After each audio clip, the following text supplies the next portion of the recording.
Hello friends, मेरा नाम है फैज़ान और आज की वीडियो है case study on brand equity. क्या होता है ब्रांड इक्विटी, चलिए शुरू करते हैं। ब्रांड इक्विटी आप सबके जहन में है, बस आपको पता नहीं है। जैसे अभी मैं आपको बताता हूँ, जब मैं बोलता हूँ टूथपेस्ट बोलते ही आपके जहन में क्या आता है? कोलगेट। टूथपेस्ट का मतलब कोलगेट, बस इसी को कहते हैं ब्रांड इक्विटी।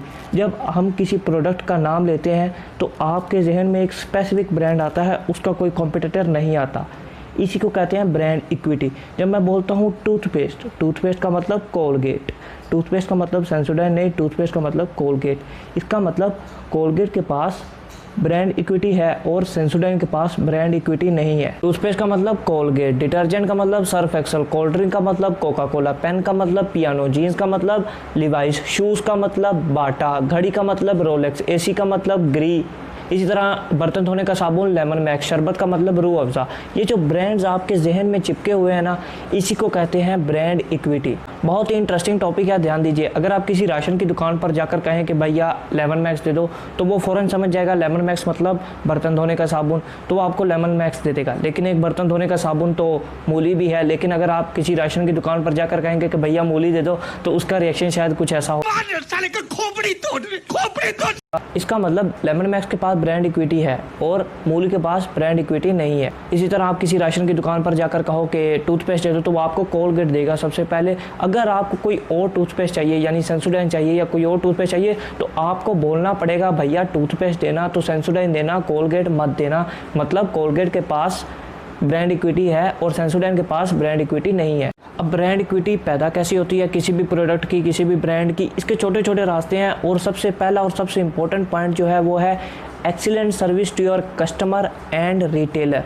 जी हाँ, कस्टमर के साथ साथ रिटेलर को भी एक्सीलेंट सर्विस देंगे तो ब्रांड इक्विटी पैदा होती है, क्योंकि आपकी ब्रांड इक्विटी जो है वो रिटेलर ही पैदा करता है। देखिए, रिटेलर भी छोटा आदमी है, उसका भी घर परिवार है, उसको भी घर परिवार चलाने के लिए पैसा चाहिए। तो जब आप अपने कस्टमर के साथ साथ रिटेलर का भी ध्यान रखेंगे तभी ब्रांड इक्विटी पैदा होगी। और वैसे भी आप अपने कस्टमर के साथ अपने प्रोडक्ट के ज़रिए डायरेक्टली अटैच नहीं होते, आपका रिटेलर आपका प्रोडक्ट बेचता है, इसीलिए आप कस्टमर के साथ रिटेलर के ज़रिए ही अटैच होते हैं। इसीलिए अगर आप रिटेलर का ध्यान रखेंगे तो कस्टमर का ध्यान रिटेलर खुद ब खुद रख लेगा। देखिए, इसको एक एग्जाम्पल के साथ समझिए। अगर आप किसी मोबाइल शॉप पर जाएँ और उसको कहें कि भैया कोई अच्छा मोबाइल बताओ, कौन सा मोबाइल लूँ, तो हर रिटेलर आपको यही कहेगा भैया ओप्पो ले जाओ, वीवो ले जाओ, ओप्पो ले जाओ, वीवो ले जाओ, ओप्पो सबसे अच्छा है, वीवो सबसे अच्छा है, ओप्पो और वीवो ले जाओ, क्योंकि ओप्पो और वीवो ने रिटेलर को खुश रखा हुआ है। देखिए, ये जो आपके घर में टूथपेस्ट है ना, ये कोलगेट इसलिए है क्योंकि इसने रिटेलर को खुश रखा है, इसलिए नहीं कि इसका प्रोडक्ट सबसे अच्छा है, बिल्कुल नहीं, इसने अपने रिटेलर को खुश रखा हुआ है। रिटेलर को खुश कैसे रखा हुआ है, यही है मेरा अगला पॉइंट, मार्जिन। इन्होंने रिटेलर को मार्जिन दिया हुआ है। मार्जिन क्या होता है, देखिए इसको एक एग्जाम्पल के साथ समझिए। एक कंपनी ब्रांड ए का टूथपेस्ट बनाती है और रिटेलर को देती है 18 रुपये में और कहती है 20 रुपये में बेचो। इसी तरह एक कंपनी ब्रांड बी का टूथपेस्ट बनाती है, लेकिन वो 12 रुपये में बनाकर रिटेलर को देती है और कहती है इसको 20 रुपये में बेचो। अब रिटेलर के पास जब कोई टूथपेस्ट खरीदने आएगा तो वो यही कहेगा कि ब्रांड बी का टूथपेस्ट सबसे अच्छा है, ब्रांड बी का टूथपेस्ट ले जाओ, यही सबसे अच्छा है। क्यों? क्योंकि ब्रांड बी उसको मार्जिन दे रहा है, इसीलिए वो ब्रांड बी को प्रमोट कर रहा है। ब्रांड ए उसको मार्जिन बहुत कम दे रहा है, ब्रांड बी मार्जिन ज़्यादा दे रहा है। देखिए, नोकिया के फेल होने की हज़ारों रीजंस में से एक ये भी थी कि उन्होंने रिटेलर को मार्जिन बहुत कम दिया हुआ था या दिया ही नहीं हुआ था। वैसे ही मोबाइल के बिजनेस में बहुत कम मार्जिन होता है और नोकिया का जो मोबाइल था वो बिकता अपनी ब्रांड वैल्यू की वजह से था। वो इसीलिए रिटेलर को मार्जिन देना भी ज़रूरी नहीं समझते थे और रिटेलर इसी इंतज़ार में बैठे थे कि कोई कंपनी आ जाए, कोई ब्रांड आ जाए जो हमें मार्जिन दे और हम नोकिया को पछाड़ें। और जैसे ही जब फिर एंड्रॉयड मोबाइल आए, उन्होंने रिटेलर को मार्जिन दिया। इसीलिए जब कोई मोबाइल ख़रीदने आता था तो रिटेलर कहते थे कि ये मोबाइल एंड्रॉयड ले जाओ, एंड्रॉयड ले जाओ। तो इसी तरह नोकिया ब्रेकडाउन हुआ और इसी तरह एंड्रॉयड मोबाइल्स को आगे चांस मिला। अब आप सोचेंगे रिटेलर को मार्जिन कैसे दिया जाए, इसको एक एग्जांपल के साथ समझिए। एक बिस्किट 20 रुपये में मिलता है, ओके, वैसे 6 बिस्किट मिलेंगे 120 रुपये में नहीं।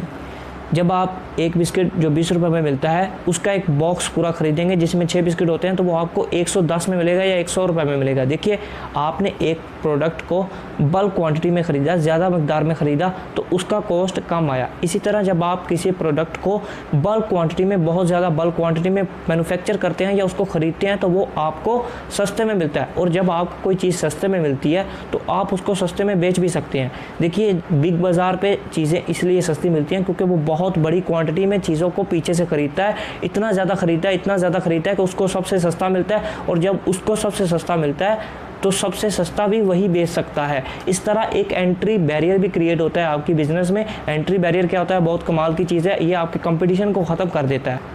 जैसे एप्पल जब हज़ारों लाखों की तादाद में आईफोन मैन्युफैक्चर करता है तो एक आईफोन 10 को बनाने का कॉस्ट आता है सिर्फ 30,000 रुपीज़। देखिए, बल्क में क्रिएट किया, बल्क में मैन्युफैक्चर किया, बल्क में ख़रीदा तो कॉस्ट कम आ गई। अब कॉस्ट कम आ गई तो आप रिटेलर को कम कॉस्ट पे दे सकते हैं और रिटेलर ज़्यादा मार्जिन निकाल सकता है, और इस तरह आपके पास ब्रांड इक्विटी पैदा होगी। बस रिटेलर को मार्जिन दे दीजिए, वो आपके लिए फ्री मार्केटिंग भी करेगा और आपके लिए ब्रांड इक्विटी भी पैदा करेगा। फ्री मार्केटिंग कैसे करेगा? जैसे ही कोई कस्टमर उसके पास आएगा कोई प्रोडक्ट खरीदने के लिए, तो वो उसी प्रोडक्ट को प्रमोट करेगा जो उसको ज़्यादा मार्जिन दे रहा है। देखिए, आप किसी एक्टर को पे नहीं कर रहे किसी एडवर्टाइजमेंट में काम करने के लिए, अपने प्रोडक्ट की एडवर्टाइजमेंट के लिए कि इस प्रोडक्ट को अच्छा बताओ। अब एक्टर या मॉडल आपसे पैसा लेता है एडवर्टाइजमेंट में काम करने के लिए, लेकिन ये आपकी एडवर्टाइजमेंट कर रहा है फ्री में, क्योंकि आप उसको मार्जिन दे रहे हो। वो एक छोटा आदमी है, उसको मार्जिन चाहिए, उसको थोड़ा सा मार्जिन दीजिए, वो आपका हो जाएगा। अब जो रिटेलर आपकी फ्री मार्केटिंग कर रहा है, आपके लिए ब्रांड इक्विटी पैदा कर रहा है, वो आपका बन जाता है लॉयल रिटेलर। लॉयल कस्टमर के ऊपर मैंने वीडियो बनाई थी, अगर आपने नहीं देखी तो मेरे चैनल पर जाकर आप दे सकते हैं। लॉयल कस्टमर जो सिर्फ आपका प्रोडक्ट खरीदता है और आपके कंपटीटर का प्रोडक्ट नहीं खरीदता। इसी तरह लॉयल रिटेलर जो सिर्फ आपका प्रोडक्ट बेचेगा उसको प्रमोट करेगा, आपके कंपटीटर के प्रोडक्ट को प्रमोट नहीं करेगा। आज मैंने आपको बताया कि आपके घर में जो टूथपेस्ट है वो कोलगेट का ही क्यों है, क्योंकि कोलगेट के पास ब्रांड इक्विटी है। ब्रांड इक्विटी कैसे पैदा होती है? अपने कस्टमर और रिटेलर को खुश रखने से। कस्टमर को खुश रखने के लिए आपको क्वालिटी चाहिए और रिटेलर को खुश रखने के लिए उसको मार्जिन में क्वांटिटी दीजिए। मार्जिन, अब एक अच्छा प्रोडक्ट अच्छी क्वालिटी के साथ तैयार करके उसको मार्जिन में रिटेलर को क्वांटिटी देना कैसे मुमकिन है? जब आप उसको बल्क क्वांटिटी में प्रोड्यूस करेंगे। जैसे आईफोन जब हज़ारों लाखों में प्रोड्यूस होते हैं तो एक आईफोन 10 की कीमत रह जाती है 30,000 रुपीज़। इस सबसे आपको रिजल्ट मिलता है ब्रांड इक्विटी। ब्रांड इक्विटी के साथ आपको बोनस में मिलता है loyalty beyond logic. Loyalty beyond logic क्या होता है? भैया टूथपेस्ट चाहिए, कोलगेट का चाहिए। कोलगेट का क्यों चाहिए? कोई और क्यों नहीं चाहिए? कोई लॉजिक नहीं, कोई रीज़न नहीं, बस टूथपेस्ट चाहिए तो कोलगेट का चाहिए। इसको कहते हैं लॉयल्टी बियॉन्ड लॉजिक। जब आपके पास लॉयल्टी बियॉन्ड लॉजिक आती है तो आपका कंपटीटर आपके साथ कंपटीशन नहीं जारी रख सकता।